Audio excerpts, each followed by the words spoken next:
మేఘాల్లో సన్నాయి రాగం మోగింది, మేళాలు తాళాలు వినరండి. సిరికి శ్రీహరికి కళ్యాణం కానుంది, శ్రీరస్తు శుభమస్తు అనరండి.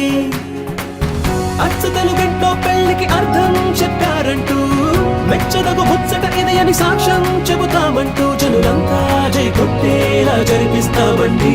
అందాల కుందనపు బొమ్మవని జత చేరు